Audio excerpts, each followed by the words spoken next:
Hai guys, welcome back to Fusion Online Service. Apa kabar semuanya? Senang sekali saya dapat menyapa kalian semua pada hari ini. Tidak terasa sudah 6 bulan lebih kita mengikuti online service di GKPB Fajar Pengharapan. Thank you untuk kalian semua yang sudah setia mengikuti ibadah Fusion sampai hari ini. Kami juga ingin menyambut kalian yang baru pertama kali join dalam online service ini. Kalian bukanlah orang asing, tetapi bagian dari keluarga kami. So, welcome home. Di ibadah online kali ini akan ada perjamuan kudus. So, kalian dapat menyiapkan terlebih dahulu roti dan anggur perjamuan kudus, baik yang telah kalian terima dari gereja atau yang telah kalian siapkan sendiri. Telah tersedia buku ibadah harian jilid terakhir, yaitu jilid keempat untuk periode bulan Oktober sampai Desember. Kalian bisa mendapatkan buku tersebut dengan menghubungi nomor WA di 0811 588 580. Life Interrupted merupakan tema yang dibahas di sepanjang bulan Oktober ini. Di dalam ibadah kali ini, kita akan belajar tentang making room for interruptions atau memberi ruang kepada interupsi. Pastinya, kalian sudah tidak sabar untuk mendengarkan sharing firman Tuhan yang akan disampaikan oleh Pak Bambang. So, prepare your heart, prepare your notes, and enjoy the service. Jemaat Tuhan dimanapun kalian berada, mari kita sama-sama satukan hati, memuji nama Tuhan. When night has fallen, when fear is come, still you're calling me. When faith is lost, my hope exhausted, you will be my strength. When my mind says I'm not good enough, you're enough for me. Yeah, I've decided I'm not giving up, 'cause you won't give up on me. You won't give up on me. Your love is holding on, it won't let go. Feel it taking out like an echo.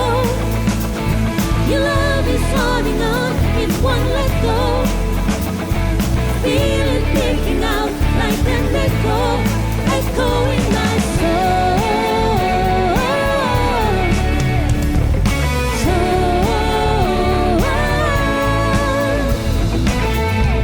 In every season, you keep repeating promises to me. Whoa, no, there's no stopping what you have started until it is complete. When my mind says I'm not good enough, God, you're enough for me. I've decided I'm not giving up, 'cause you won't give up on me. You won't give up on me. Your love is holding on and it won't let go. Feel it breaking out like an echo. Your love is holding on and it won't let go. Feel it breaking out like an echo, echo in my soul.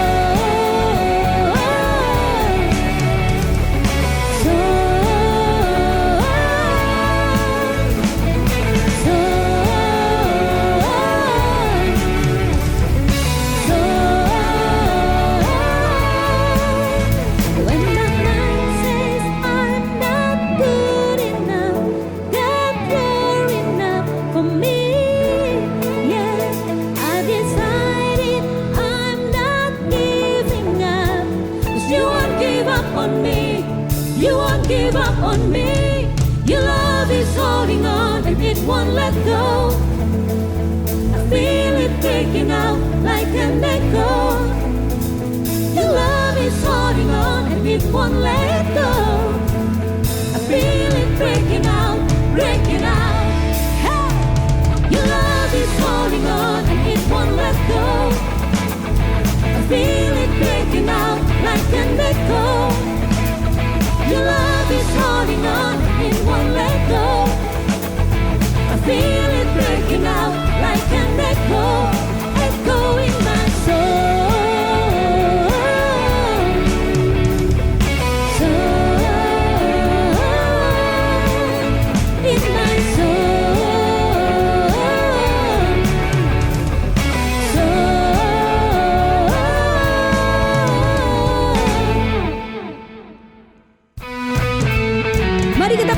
sorak-sorai bagi Tuhan kita.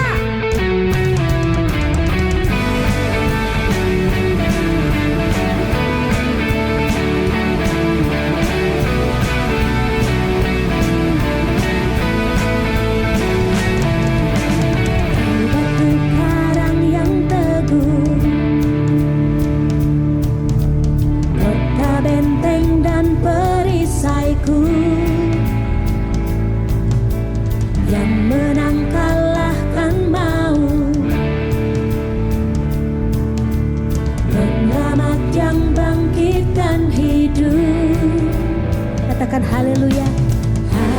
Haleluya, haleluya, Engkau mulia. Haleluya, haleluya, dahsyat berkuasa. Bersorak, nyatakan, Yesus Kaulah Tuhan, Kau Raja pemenang. Bersorak, masyurkan, Yesus Kaulah Tuhan, Juru Selamat dunia.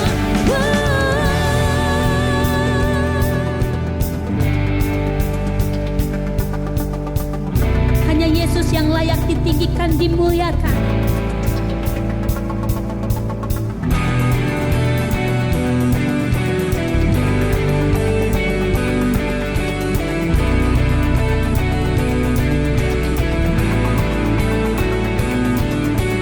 Agung dan perkasa, megah dan berjaya, Yesus Tuhan, Yesus Tuhan, tempat perlindungan, tubuh pertahanan, Yesus Tuhan, Yesus Tuhan, agung dan perkasa, megah dan berjaya, Yesus Tuhan, Yesus Tuhan, tempat perlindungan, tubuh pertahanan, Yesus Tuhan, Yesus Tuhan, bersorak, nyatakan, Yesus Kaulah Tuhan,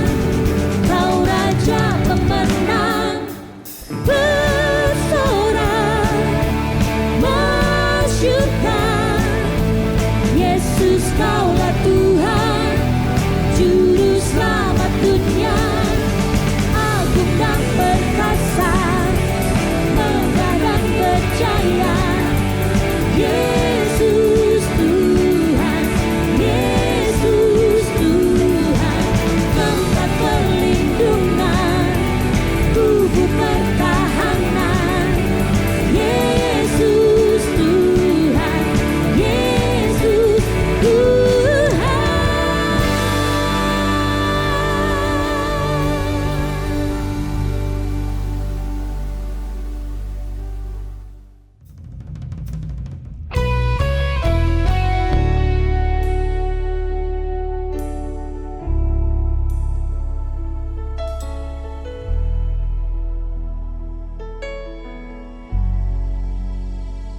You are here, moving in our midst. I worship you, I worship you. You are here, working in this place. I worship you, I worship you. You are Waymaker, miracle worker, promise keeper, light in the darkness. My God, that is who you are. You are Waymaker, miracle worker, promise keeper, light in the darkness. My God, that is who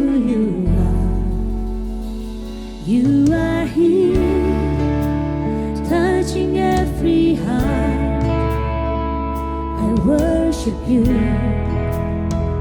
I worship you. You are here, healing every heart. I worship you. I worship you. You are here.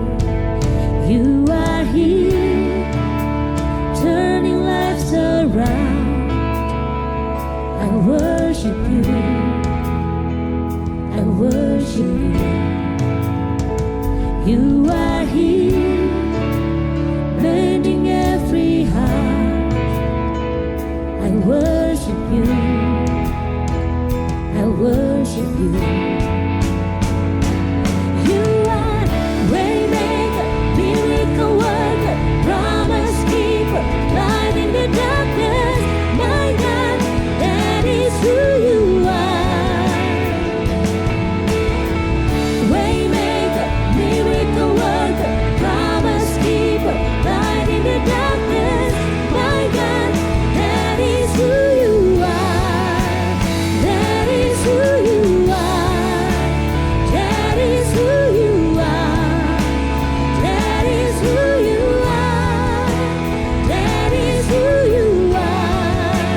That is who you are. That is who you are. That is who you are. That is who you are.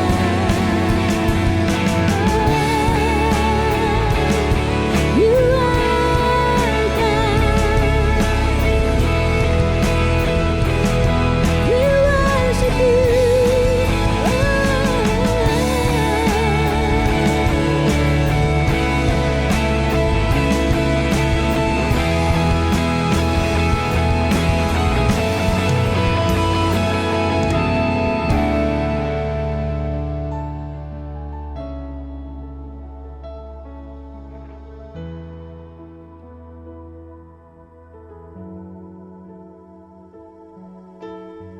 Even when I don't see it, you're working. Even when I don't feel it, you're working. You never stop working. You never stop working. Even when I don't see it, you're working. Even when I don't feel it, you're working.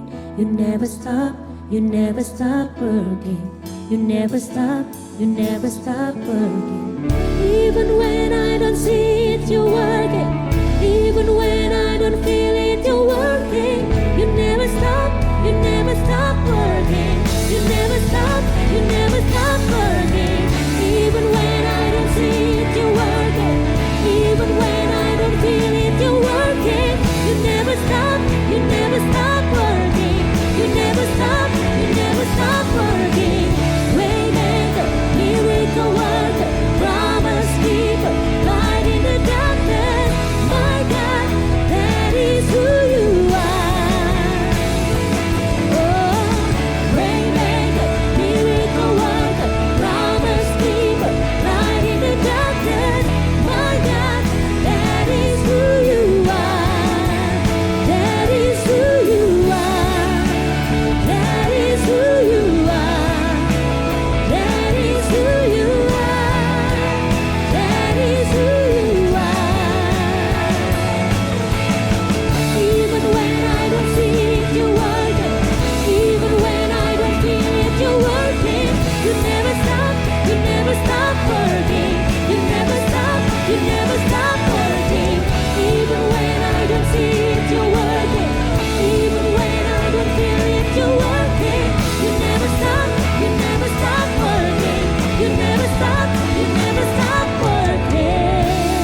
Beberapa tahun yang lampau saya pergi ke Pulau Batam untuk melayani ibadah kebangunan rohani dari gereja kita yang ada di sana.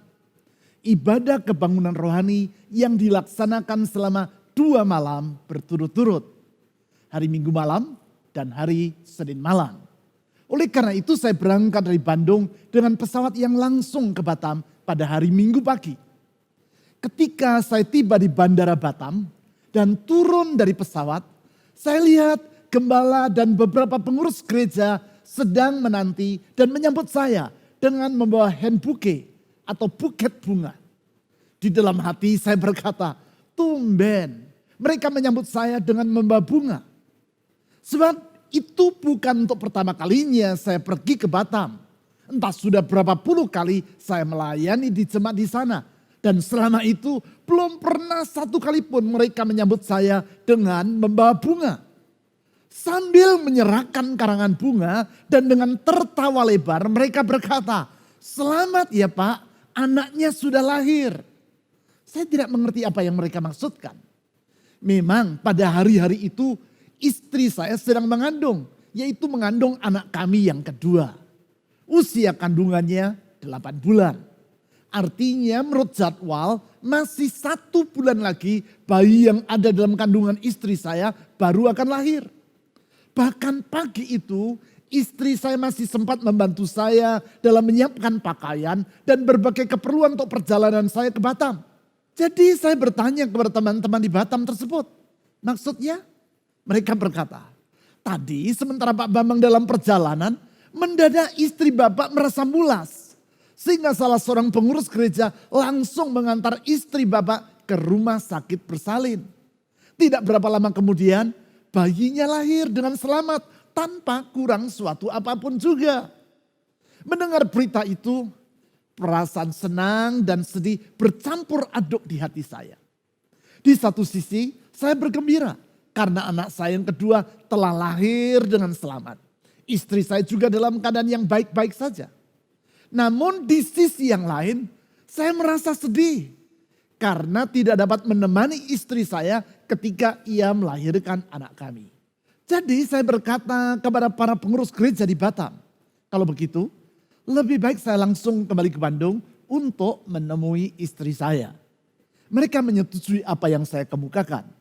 Segera saya serahkan koper saya kepada mereka untuk ditinggal di Batam.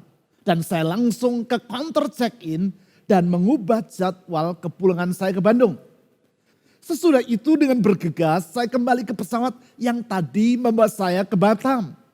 Sebab pesawat itu hanya berhenti sekitar 30 menit saja di Batam dan langsung kembali ke Bandung. Di pintu pesawat, pramugari bertanya dengan terheran-heran, loh Pak kok kembali ke Bandung? Karena ia tahu tadi saya menumpang pesawat yang sama dari Bandung ke Batam. Dan sekarang setengah jam kemudian dengan pesawat yang sama saya kembali ke Bandung. Dengan tertawa lebar saya memberitahu yang bersangkutan. Anak saya lahir sementara saya tadi dalam perjalanan. Sekarang saya harus kembali ke Bandung untuk menengok anak saya. Dia berkata, wah selamat Pak. Hari itu saya mengalami interupsi. Interupsi atau interruption. Yaitu a break in the continuity of something.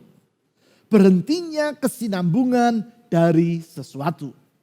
Jadwal pelayanan saya di Batam hari itu tidak dapat berlangsung dan harus diubah. Karena terinterupsi oleh kelahiran anak saya. Suatu interupsi yang mengembirakan. Tentu tidak semua interupsi berlangsung dengan menyenangkan seperti yang saya alami pada hari itu. Tidak jarang yang terjadi adalah interupsi-interupsi yang tidak kita harapkan. Interupsi kehidupan seperti yang dialami oleh banyak orang di dalam waktu-waktu yang terakhir ini. Memang wabah yang sedang melanda seluruh dunia pada hari-hari ini telah mengakibatkan berbagai interupsi dalam kehidupan kita. Interupsi yang mengakibatkan berbagai rencana yang telah kita susun untuk tahun ini tidak dapat diwujudkan. Rencana untuk melakukan perjalanan terpaksa dibatalkan. Rencana untuk pergi berlibur harus diubah. Rencana untuk membuka usaha yang baru, bahkan rencana untuk menikah harus ditunda. Bukan itu saja. Tidak sedikit para pegawai yang mengalami interupsi dalam kehidupannya. Yaitu karena perusahaan tempat ia bekerja mengalami kerugian. Dan sebagai akibat perusahaan itu melakukan PHK. Selain itu juga ada orang yang mengalami interupsi dalam relasi yang ia jalin. Relasi dalam rumah tangga, relasi dalam pekerjaan, relasi dalam pergaulan mengalami perubahan. Karena ada anggota keluarga, rekan sekerja, atau teman dari yang bersangkutan yang meninggal dunia oleh sebab COVID-19. Tentu interupsi seperti ini bukan hal yang kita inginkan. Namun masalahnya, walaupun interupsi itu bukan pilihan kita, namun tetap tidak dapat kita hindari. Sama seperti dengan interupsi oleh karena wabah yang sedang terjadi saat ini. Kalau boleh memilih, tentu kita akan memilih agar wabah ini tidak pernah terjadi. Namun dalam realitas, walaupun hal itu tidak kita inginkan, tetap saja kita tidak dapat menghindarinya. Entah kita merasa suka atau tidak, wabah ini datang tanpa mempedulikan keinginan kita. Sekali lagi, interupsi dalam kehidupan kita dapat terjadi di luar rencana, di luar pilihan, ataupun di luar keinginan kita. Ia dapat terjadi dalam berbagai wujud. Tidak hanya dalam bentuk wabah seperti yang sekarang ini. Pertanyaannya adalah, bagaimana kita harus bersikap ketika kita mengalami interupsi? Hal itulah yang akan kita pelajari di sepanjang bulan ini. Supaya dengan demikian, ketika kita mengalami interupsi, kita tidak merasa frustrasi. Namun dapat menjadikan interupsi tersebut sebagai tumpuan untuk mengalami kemajuan yang lebih besar dalam kehidupan kita. Supaya dengan demikian, hambatan yang kita alami, hambatan yang mengakibatkan rencana-rencana yang kita susun menjadi porak-poranda, tidak akan menenggelamkan kehidupan kita ke dalam keputusasaan. Supaya dengan demikian, badai yang menerpa tidak akan mengaramkan bahtera kehidupan kita. Untuk itu, kita akan mempelajari kehidupan dari 4 tokoh di dalam Alkitab yang kehidupannya pernah mengalami interupsi. Lebih tepatnya, Tuhan mengizinkan mereka untuk mengalami interupsi. Bahkan ada di antara mereka yang Tuhan sendiri yang melakukan interupsi. Kita akan mempelajari bagaimana mereka bersikap terhadap interupsi tersebut. Sikap yang mengakibatkan interupsi itu justru mengakibatkan mereka mengalami lompatan yang besar.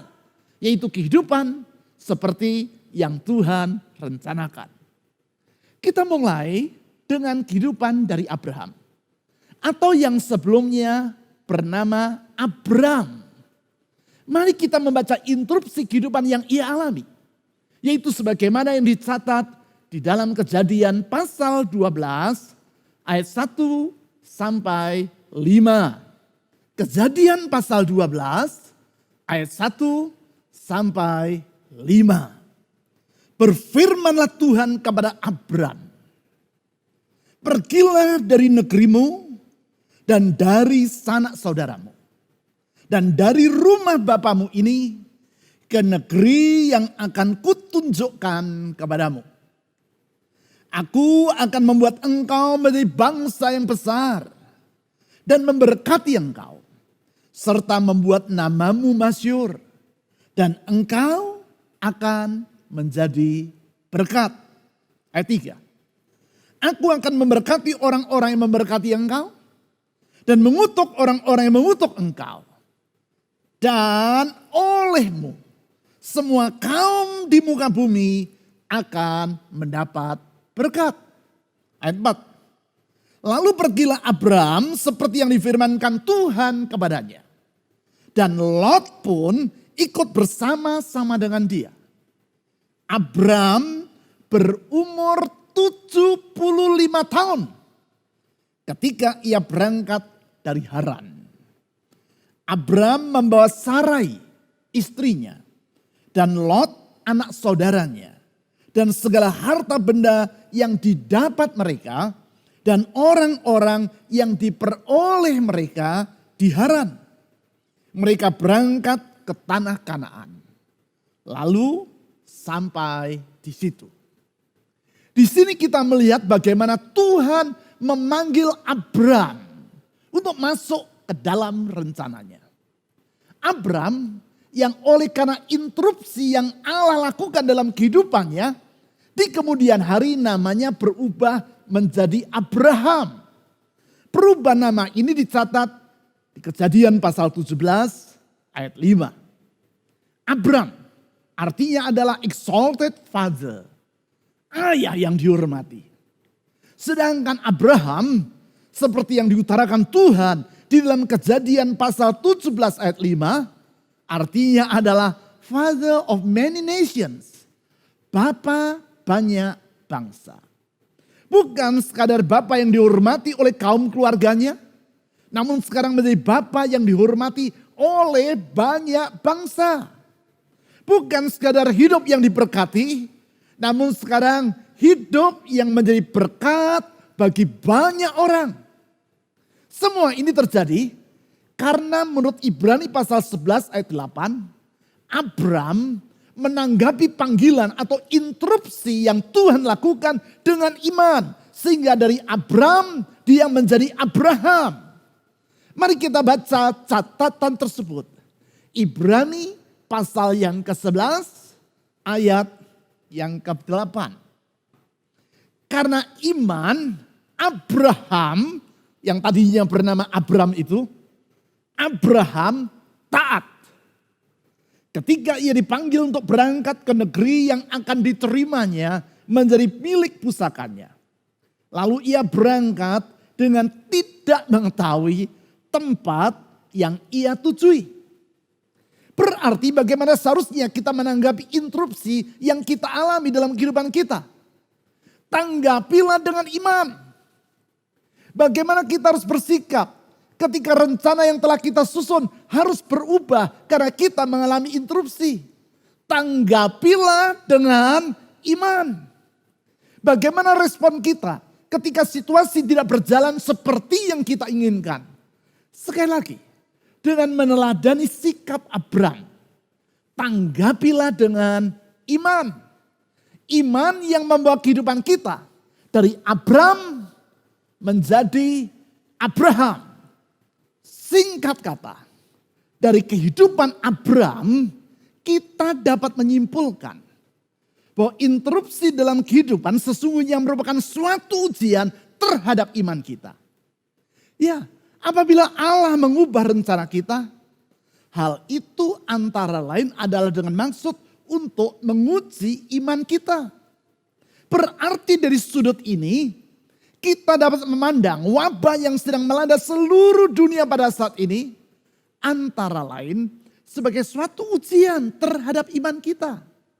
Ujian iman yang kalau kita lihat dalam Kejadian pasal 12 ayat 1 sampai 5 yang telah kita baca tadi, wujudnya ada 3. Wujud yang pertama dari ujian iman adalah keberanian untuk tidak menyerah kepada kemustahilan. Mustahil artinya tidak mungkin untuk terjadi. Mustahil artinya di luar kemampuan nalar kita untuk mencernanya. Itulah yang nampak dalam kehidupan Abram.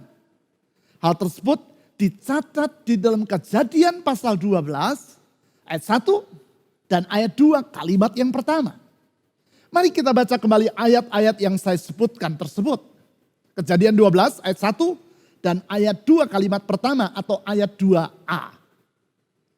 Berfirmanlah Tuhan kepada Abram, pergilah dari negerimu dan dari sanak saudaramu dan dari rumah bapamu ini ke negeri yang akan kutunjukkan kepadamu. Aku akan membuat engkau menjadi, saya ulang, aku akan membuat engkau menjadi bangsa yang besar. Tuhan berjanji bahwa ia akan membuat Abram menjadi bangsa yang besar.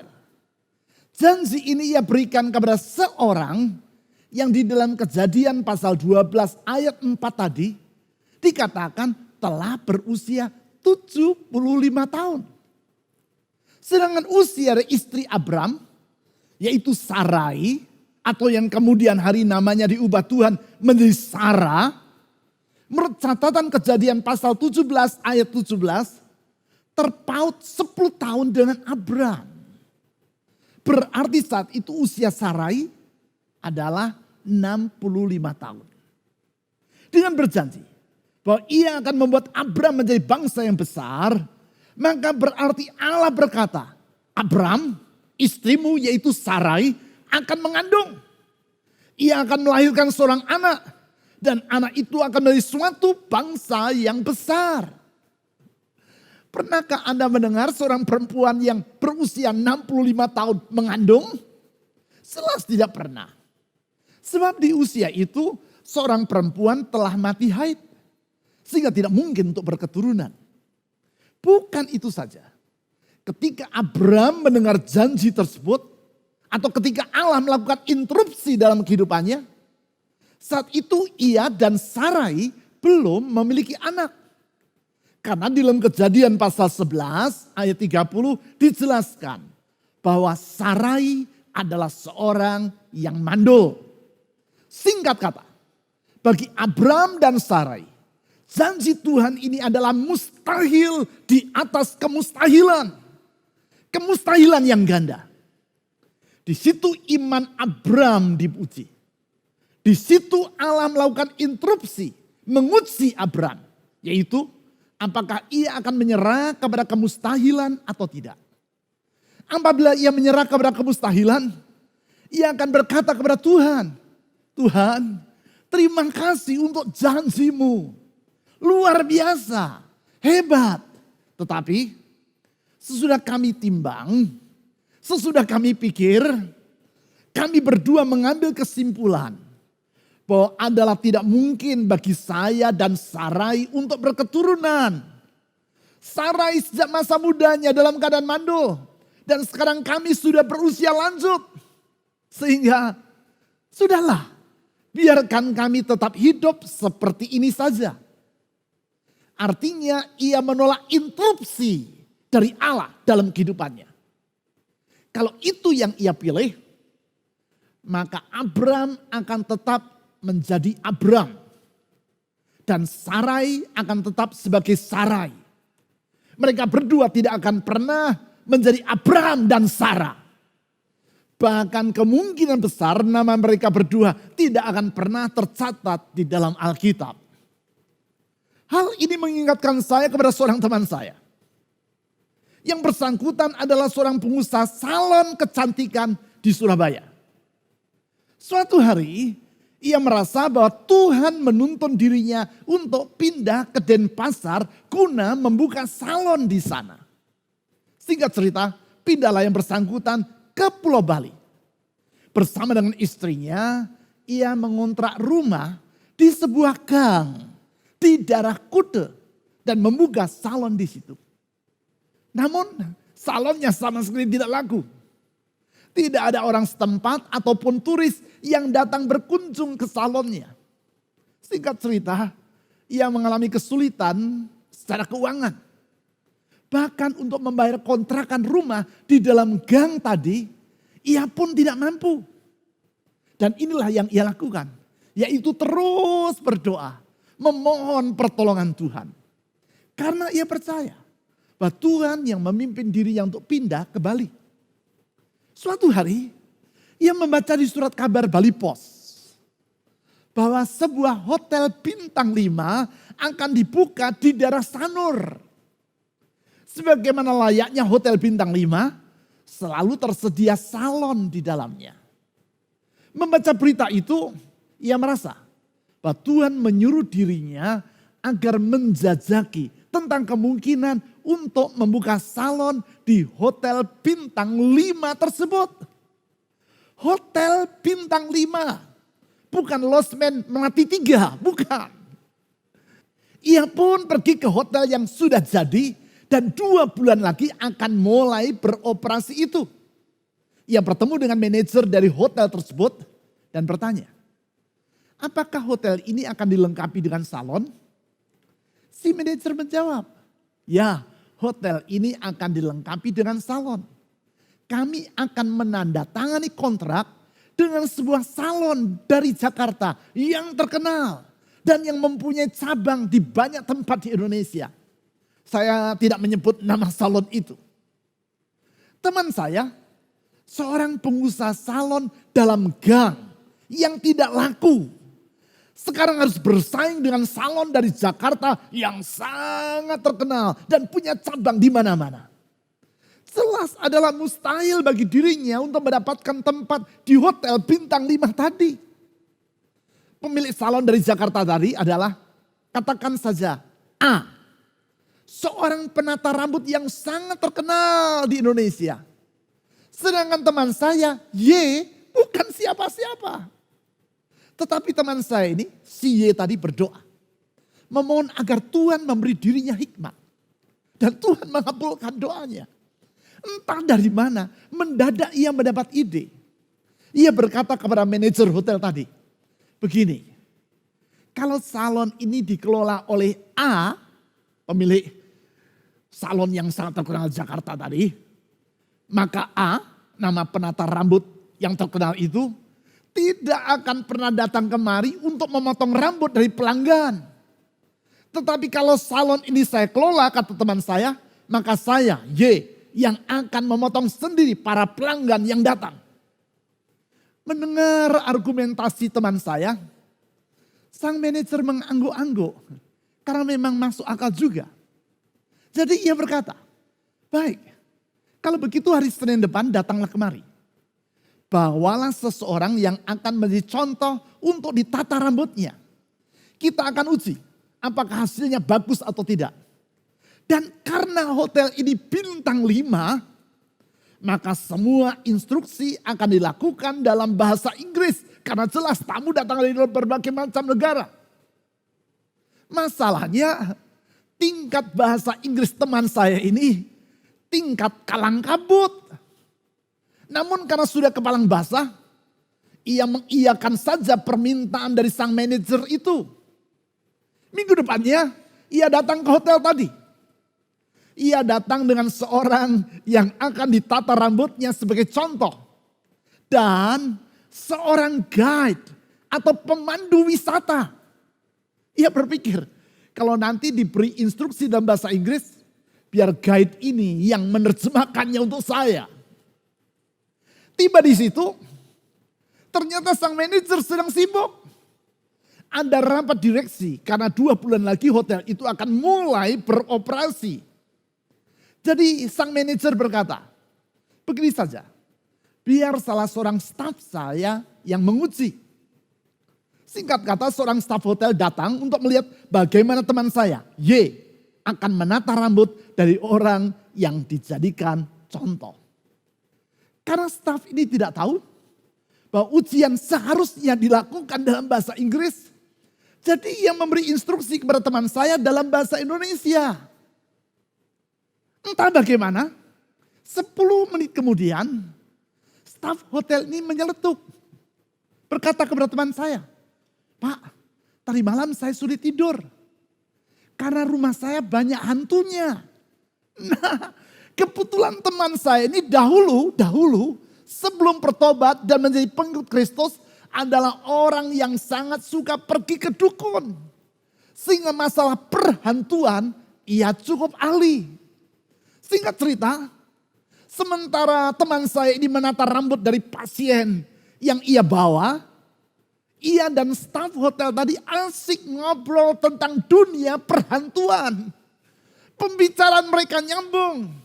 Dan staf hotel merasa sangat cocok dengan teman saya. Uji coba selesai.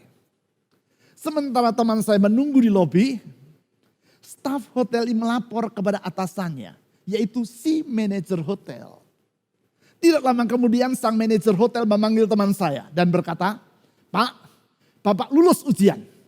Silakan mulai bersiap mengisi ruangan yang telah disiapkan untuk salon di hotel ini. 2 bulan lagi kita akan mulai beroperasi. Dari situ teman saya memulai usaha salon di berbagai hotel bintang 5 di Bali. Bukan karena hantu tadi tentu, tetapi karena Tuhan yang kepadanya ia bergantung dan berharap. Sebab percaya tidak ada yang mustahil bagi Tuhan. Saya ulang, tidak ada yang mustahil bagi Tuhan. Apakah ujian dari iman? Inilah ujian iman. Yaitu keberanian untuk tidak menyerah kepada kemustahilan. Sekarang wujud yang kedua dari ujian iman adalah kerelaan untuk meninggalkan kemapanan. Mapan artinya hidup dalam zona nyaman. Mapan artinya enggan untuk berubah dan merasa cukup dengan hasil yang telah kita capai. Panggilan Tuhan kepada Abram adalah panggilan untuk meninggalkan kemapanan. Ingat, di dalam Kejadian pasal 12 ayat 4 tadi dicatat bahwa saat itu usia Abram adalah 75 tahun. Coba bayangkan apa yang terjadi dengan diri saudara bila nanti saudara berusia 75 tahun. Apa yang menjadi cita-cita saudara pada saat itu? Kalaupun masih punya cita-cita, di saat itu kebanyakan orang akan berkata, sudahlah, hidup saya sudah tidak lama lagi. Begini saja sudah cukup. Lebih baik saya menikmati hari tua dengan tenang dan jangan memulai hal-hal yang baru. Itulah kemapanan. Sekarang di dalam Kejadian pasal 12 ayat 1 dicatat Tuhan berkata kepada Abram seperti berikut. Berfirmanlah Tuhan kepada Abram, pergilah dari negerimu dan dari sanak saudaramu dan dari rumah bapamu ini ke negeri yang akan kutunjukkan kepadamu. Pergi kemana? Ke negeri yang akan kutunjukkan kepadamu, kata Tuhan kepada Abram. Artinya kemana Abram harus pergi belum jelas. Kalau Abram berkata kepada Sarai istrinya, "Mah, kemarin Tuhan menampakkan diri kepadaku. Ia berkata bahwa engkau akan mendapatkan keturunan." Kira-kira apa reaksi Sarai mendengar hal itu? Bisa jadi ia berpikir bahwa ada yang keliru dengan Abram. Bukankah dia sudah berusia 65 tahun dan mandul dari sejak masa mudanya? Sekarang mengapa Abram berkata begitu? Mungkin suaminya sudah mulai pikun. Itu mungkin yang dia pikirkan. Terlebih lagi ketika ia mendengar Abram berkata, dan untuk itu tempat tinggal kita harus pindah. Tentu Sarai akan bertanya, pindah kemana Abram? Abram pun menjawab, nah itu yang belum jelas. Tuhan hanya berkata agar kita meninggalkan negeri ini. Meninggalkan kaum keluarga kita. Dan pergi ke tempat yang nanti. Ke tempat yang nanti akan ia tunjukkannya kepadaku. Kalau saudari adalah Sarai, apa jawabanmu kepada Abram? Mungkin saudari akan berkata, Bram, eling. Kita ini sudah tua. Demi janji yang tidak masuk di akal, kita akan pindah ke tempat yang tidak jelas. Lebih baik kamu saja yang pergi sendiri. Aku akan tetap tinggal di sini saja. Tetapi tidak demikian halnya dengan Abram dan Sarai. Dalam Kejadian pasal 12 ayat 5 ditulis seperti berikut. Abram membawa Sarai istrinya dan Lot anak saudaranya dan segala harta benda yang didapat mereka dan orang-orang yang diperoleh mereka di Haran. Mereka berangkat ke tanah Kanaan lalu sampai di situ. Itulah ketaatan. Itulah keberanian iman. Yaitu kerelaan untuk meninggalkan kemapanan. Karena iman kepada janji Tuhan. Bersedia meninggalkan zona nyaman. Dan melangkah bersama dengan Tuhan. Karena percaya bahwa bagi Tuhan tidak ada yang mustahil. Ingatlah pelajaran ini. apabila Tuhan menginterupsi rencana kita, hal itu adalah untuk menyelaraskan hidup kita dengan kehendaknya. Apabila Allah menginterupsi kehidupan Abram dan Sarai, hal itu adalah karena ia ingin membawa Abram dan Sarai untuk hidup di dalam kehendaknya. Kehendaknya yang jauh lebih mulia dibandingkan rencana Abram dan Sarai untuk diri mereka sendiri. Kehendaknya yang jauh lebih indah daripada yang mampu dibayangkan oleh Abram dan Sarai. Ya, Allah mengizinkan kita mengalami interupsi untuk membawa kita ke dalam babak kehidupan yang lebih bermakna. Untuk itu di dalam iman kita harus rela meninggalkan kemapanan dalam kehidupan kita. Sekarang yang ketiga, wujud dari ujian iman adalah kegigihan dalam menantikan penggenapan janji Tuhan. Menantikan penggenapan dari janji Tuhan. Sebab janji Tuhan tidak dengan serta-merta akan terwujud dalam kehidupan kita. Tuhan selalu bekerja menurut jadwal waktu yang ia tetapkan di dalam hikmat-Nya. Apabila waktunya telah tiba, maka ia akan bertindak dan mewujudkan janjinya itu. Yang perlu kita lakukan adalah menanti dengan sikap yang gigih. Itulah sikap yang tidak menyerah kepada keadaan. Itulah sikap dari iman. Bagi Abram, masa penantian ini bukan berlangsung 1-2 tahun. Bukan juga berlangsung 5 atau 10 tahun. Namun 25 tahun. Karena dalam Kejadian pasal 21 ayat 5 ditulis, bahwa ketika Abram berusia 100 tahun, maka lahirlah anak yang dijanjikan Allah kepadanya itu. Mari kita baca Kejadian pasal 21 ayat 5 dan 6. Adapun Abraham berumur 100 tahun ketika Ishak anaknya lahir baginya. Ishak yang dijanjikan ketika ia berusia 75 tahun. Dan sekarang usia 100 tahun artinya 25 tahun dia menanti. Berkatalah Sarah, Allah telah membuat aku tertawa. Setiap orang yang mendengarnya akan tertawa karena aku. Apa yang terjadi? Kalau Tuhan menyuruh saudara untuk menunggu sekian lama. 25 tahun. Jangankan 25 tahun. Baru menunggu 1 tahun saja kita sudah marah-marah, bukan? Masalahnya di sini bukan sekadar berapa lama kita harus menunggu. Namun menunggu sampai kapan? Itu yang tidak jelas. Bukankah menunggu merupakan waktu yang sangat nikmat? Berapa banyak di antara saudara yang senang untuk menunggu? Apalagi di era yang serba instan ini. Era di mana orang ingin semuanya serba langsung jadi. Mie harus instan. Susu harus instan. Kopi instan.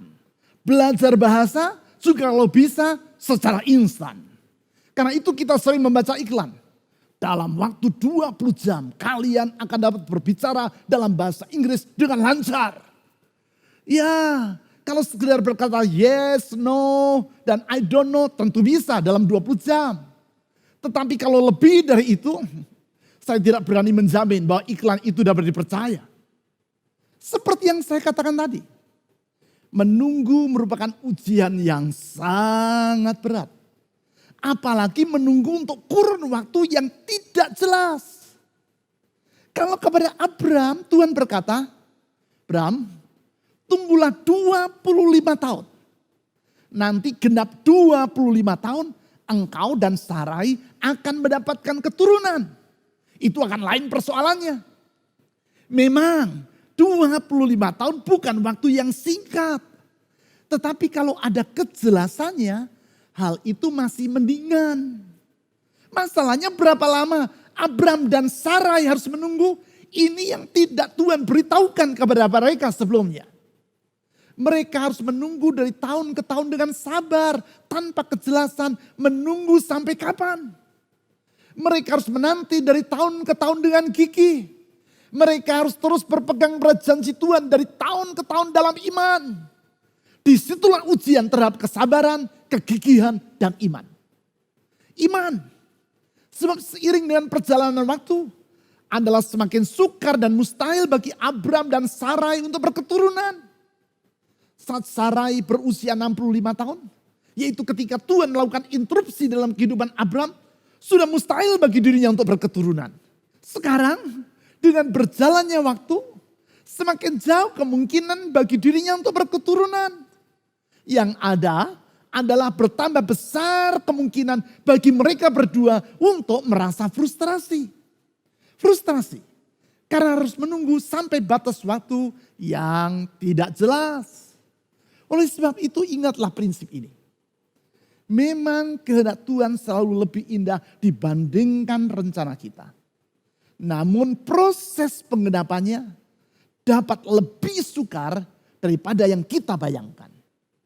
Kehendak Tuhan bagi kehidupan Abraham jauh lebih indah daripada yang direncanakan Abraham untuk dirinya sendiri. Namun penggenapan dari kehendak Tuhan itu jauh lebih sukar dari apa yang dapat dibayangkannya. Itu sebabnya di sini diperlukan iman. Iman yang memungkinkan dirinya dengan gigih menantikan penggenapan dari janji Tuhan. Suatu hari saya diajak oleh seorang anggota jemaat yang adalah seorang perwira tinggi TNI untuk naik kuda di markas kavaleri di Lembang, Jawa Barat. Kuda pasukan kavaleri yang tinggi dan besar, bukan kuda sayur yang biasa digunakan untuk menarik dokar, bukan. Untuk naik ke punggung kuda itu pun tidak mudah. Tinggi punggung kuda itu hampir setinggi kepala saya. Sesudah bersusah payah akhirnya saya dapat naik ke punggung kuda tadi. Seorang pelatih membantu saya untuk mengendalikan kuda yang saya tunggangi. Sebagaimana layaknya seorang prajurit kavaleri, tentu yang bersangkutan sangat ahli dalam mengendalikan seekor kuda. Yang menjelaskan bahwa kuda kavaleri adalah kuda yang dilatih untuk berperang. Sehingga kuda itu tidak akan merasa takut dan menjadi panik ketika mendengar letusan senjata. Kemudian saya bertanya, bagaimana caranya agar kuda ini dapat melompati pagar? Seperti yang saudara ketahui, di dalam olahraga berkuda terdapat cabang yang disebut sebagai lompat rintang. Yaitu kuda itu harus berlari dan melompati rangkaian palang-palang perintang yang ditaruh di hadapannya. Pelatih yang membantu saya tadi menjelaskan, kita harus memacu kuda yang kita tunggangi untuk berlari. Nanti kalau sudah dekat dengan palang perintang, kita harus menjepit perut sang kuda dengan kedua kaki kita. Dan dengan tangan kita menarik tali kekang supaya lari dari sang kuda ini agak tertahan selama beberapa detik. Sesudah itu kita sedikit mengendorkan tarikan dari tali kekang. Dan kuda itu akan melompat ke depan melintasi palang perintang yang ada di hadapannya. Artinya kita harus menginterupsi lari dari sang kuda.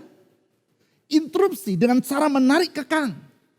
Yang mengakibatkan kuda itu akan melompat melintasi perintang yang menghalangi dirinya. Hal yang sama dengan interupsi-interupsi yang Allah izinkan kita alami dalam kehidupan kita. Interupsi yang ia izinkan, bahkan lakukan untuk membawa kita ke dalam kehendaknya yang lebih mulia daripada rencana kita. Itulah yang Allah lakukan dalam kehidupan Abraham. Interupsi yang bila ditanggapi dengan iman akan mengubah Abraham menjadi Abraham dan Sarai menjadi Sarah. Iman yaitu keberanian untuk tidak menyerah kepada kemustahilan. Iman yaitu kerelaan untuk meninggalkan kemapanan. Iman yaitu kegigihan dalam menantikan penggenapan janji Tuhan. Sebentar, saya akan berdoa untuk semua saudara. Apabila saat ini saudara sedang mengalami interupsi, saya akan berdoa agar Tuhan meneguhkan imanmu. Bawalah beban dalam kehidupanmu kepada Tuhan dengan percaya bahwa ia pasti akan mengulurkan tangannya untuk menolong saudara tepat pada waktunya. Namun sebelum itu, kita akan terlebih dulu menyanyikan satu pujian. Dan sesudah saya berdoa, kita akan meneruskannya dengan mengambil bagian dalam perjamuan kudus. Melalui perjamuan kudus tersebut, kita akan mengangkat iman dan ucapan syukur kita kepada Tuhan Yesus. Kita percaya bahwa Ia yang berjanji pasti akan menepati janjinya. Kita percaya bahwa Ia yang berfirman pasti akan mengenapi firman-Nya dengan indah sesuai dengan rencananya.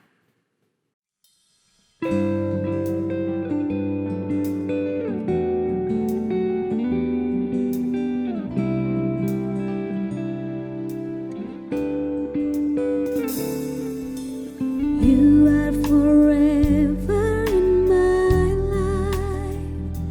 You see me through the seasons. Cover me with your hand and lead me in your righteousness, and I look to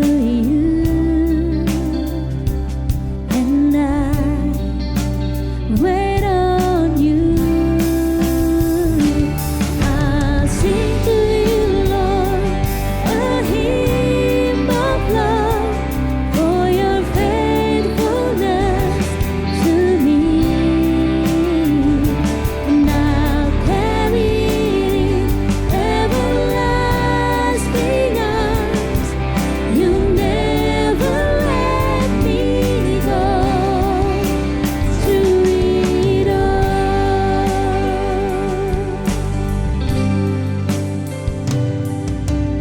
You are forever in my life. You see me through the seasons. Cover me with your hand and lead me your righteousness, and I look to you, and I wait on you. I sing to you, Lord, a hymn of love for your faithfulness to me, and I'm carrying everlasting arms. You'll never let me go. I sing to you, Lord, a hymn of love for your faithfulness to me, and I'll carry it in everlasting arms. You'll never let me go. To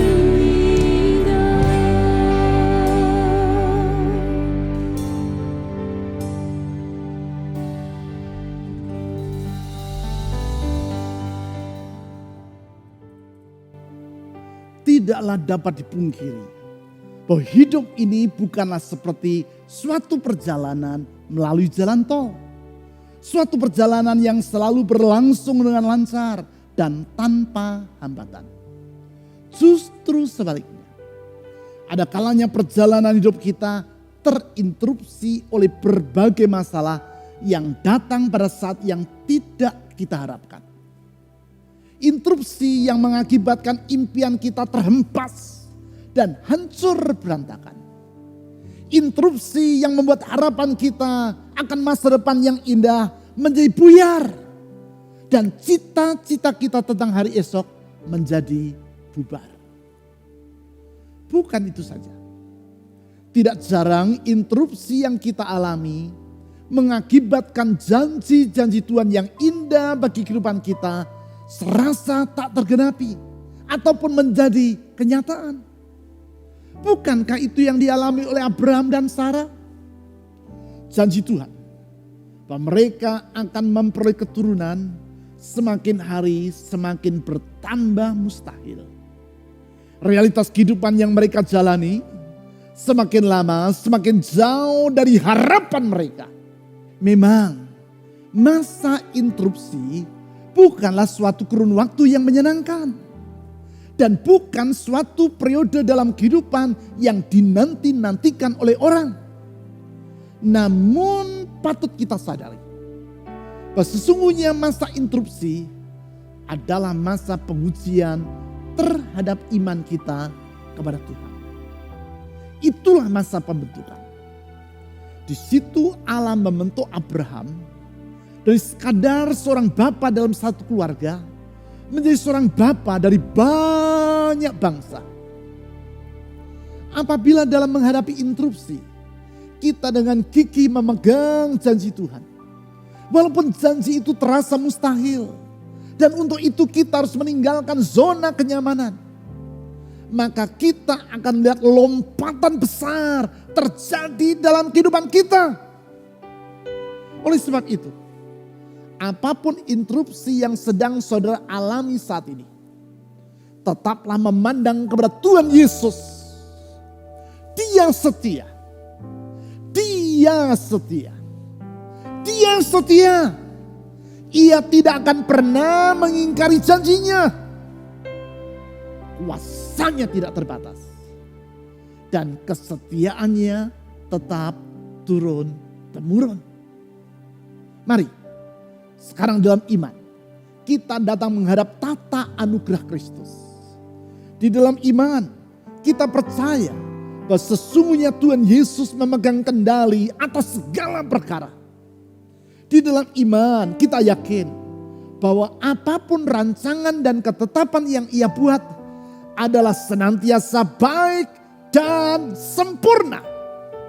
Kasih, kuasa, kesetiaan, dan hikmat-Nya tidak pernah berubah.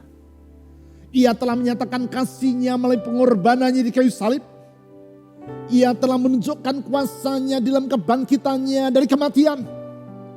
Ia telah membuktikan hikmat dan kesetiaannya melalui kehadiran dari Roh-Nya yang menyertai dan menuntun hidup kita. Oleh sebab itu, di dalam iman kepada Yesus Kristus, kita dapat melewati setiap interupsi dalam kehidupan dan mengalami kemenangan yang Ia janjikan. Saya akan berdoa bagi saudara. Tuhan Yesus, kasih setiamu tidak pernah berubah. Kuasamu tidak terbatas. Dalam kasih setiamu, Engkau rela mengorbankan nyawamu bagi kami sampai mati di kayu salib. Dalam kuasamu yang tak terbatas, Engkau mengalahkan maut dan bangkit dari kematian dan hidup untuk selama-lamanya. Artinya bagi kami ada harapan. Artinya apapun yang kami alami di dalam Engkau ada harapan. Artinya interupsi seberat apapun yang sedang kami lewati, di dalam Engkau ya Tuhan Yesus ada harapan.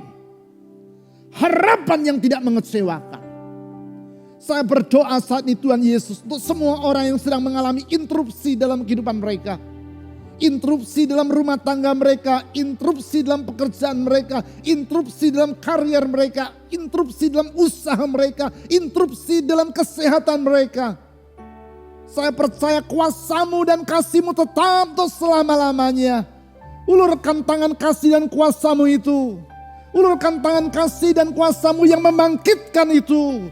Ulurkan tangan kasih dan kuasa-Mu yang membuka jalan itu. Ulurkan tangan kasih dan kuasa-Mu yang membawa kami mengalami lompatan iman yang besar. Sehingga kami meraih masa depan yang indah yang Tuhan sediakan. Saya berdoa, ulurkan tangan-Mu menjamah setiap orang yang berseru memanggil nama-Mu. Menjamah dengan kesembuhan, menjamah dengan mukjizat, menjamah dengan pertolongan-Mu. Dan di dalam nama Tuhan Yesus Kristus yang telah mati bagi kami dan bangkit demi masa depan kami. Di dalam nama Tuhan Yesus Kristus, saya berdoa. Amin. Yesus, padamu ku berseru, Kaulah penyelamatku, terpujilah Kau Tuhanku. Mulutku memuji nama-Mu sepanjang umur hidupku, terpujilah Kau Tuhanku. Yesus, padamu ku berseru, Kaulah penyelamatku, terpujilah Kau Tuhanku. Mulutku memuji nama-Mu sepanjang umur hidupku, terpujilah Kau Tuhanku di atas segalanya.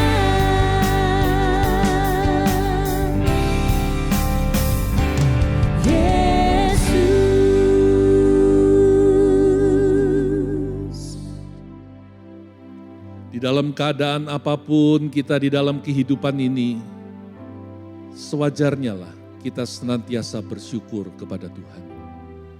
Baik di dalam keadaan yang menyenangkan, penuh dengan sukacita, maupun ketika kita berada di tengah-tengah kekeringan, keadaan yang menekan, situasi yang serba tidak pasti, kita senantiasa bersyukur kepada Tuhan. Sebab korbannya di atas kayu salib telah memberikan kepada kita pemberian yang terbesar di dalam kehidupan ini. Korbannya di atas kayu salib menganugerahkan kepada kita keselamatan yang kekal dan kepastian di dalam kehidupan. Yang lebih dari semua sukses dan berhasil, yang lebih dari semua harta dan kekayaan yang bisa kita raih di dalam kehidupan kita. Korbannya memberikan berkat yang terbesar bagi hidup kita.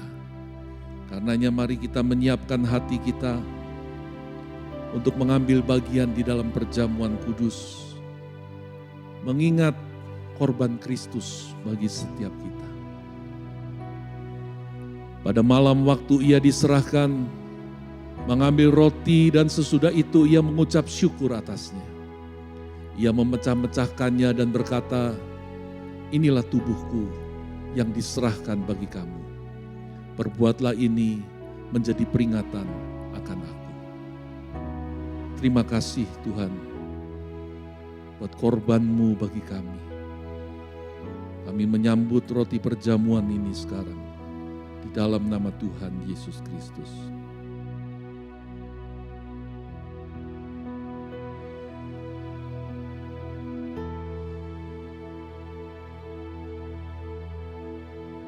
Demikian juga Ia mengambil cawan sesudah makan lalu berkata, cawan ini adalah perjanjian baru yang dimeteraikan oleh darahku. Perbuatlah ini setiap kali kamu meminumnya, menjadi peringatan akan aku. Kami bersyukur buat korban darah-Mu bagi setiap kami. Kami menyambutnya sekarang, cawan perjamuan yang kudus ini, dengan ucapan syukur di dalam nama Tuhan Yesus Kristus.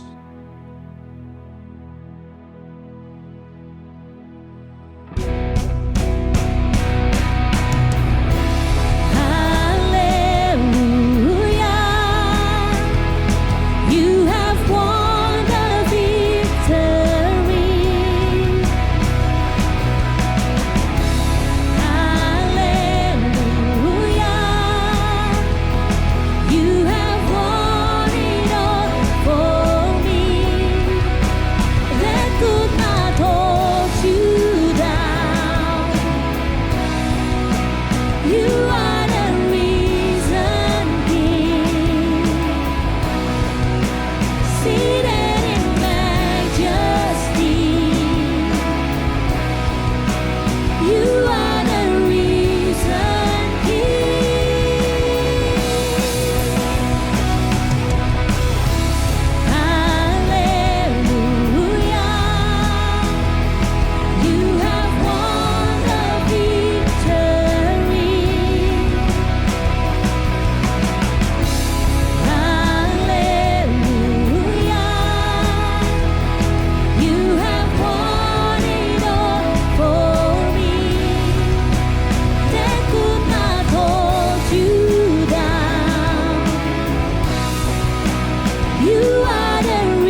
Pak Bambang untuk sharing firman Tuhan yang sangat menguatkan hari ini. Bagi kalian yang diberkati melalui ibadah Fusion hari ini, kalian dapat share link online church ini kepada teman, saudara, dan kerabat kalian yang membutuhkan. Bagi kalian yang memiliki prayer request, gereja kita menyediakan layanan helpline doa. So, kalian dapat mengirimkan beban doa kalian ke nomor WA 0811 841 765. Memberikan persembahan dan perpuluhan merupakan wujud iman dan kasih kita kepada Tuhan. Kalian dapat memberi dengan cara mengirimkannya ke nomor rekening yang ada di layar atau alternatif lainnya. Kalian juga dapat memberi melalui e-wallet yang ada di layar kalian. Bagi kalian yang ingin tahu info-info terupdate tentang kegiatan gereja kita, kalian dapat mengecek infonya di website www.fajarpengharapan.net atau melalui aplikasi GKPB Fajar Pengharapan. Dan jangan lupa untuk follow Instagram kita juga di GKPB Fajar Pengharapan. Thanks for joining us in this online service today. Stay safe, stay healthy, and see you next week. God bless you.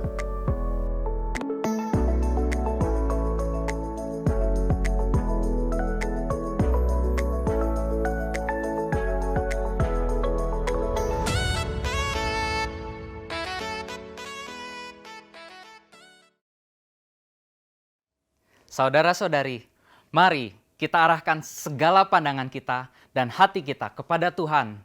Karena dalam segala keadaan yang terburuk sekalipun, Tuhan tetap pegang kendali. Tuhan memiliki rancangan yang jauh lebih indah daripada segala rancangan manusia. Mari kita berdoa. Tuhan Yesus, kami serahkan semua pergumulan yang kami hadapi. Bersama Engkau, iman kami akan tetap teguh di masa sukar, sehingga kami mampu melewati rintangan demi rintangan di dalam kemenangan. Ajar kami untuk dapat terus melangkah dan masuk ke dalam rencana-Mu. Tolong kami dalam membuat keputusan yang sesuai kehendak-Mu setiap harinya. Kami rindu untuk semakin mengenal firman-Mu dan karya-Mu yang bekerja di dalam hidup kami. Kami percaya langkah demi langkah akan kami lewati dengan tetap berkemenangan di dalam iman. Berkati setiap kami yang telah dan akan memberikan persembahan. Kami mohon berkat Tuhan melimpah di dalam keluarga, pekerjaan, dan usaha setiap umat-Mu. Kami terima semua berkat ini di dalam nama Tuhan Yesus. Amin.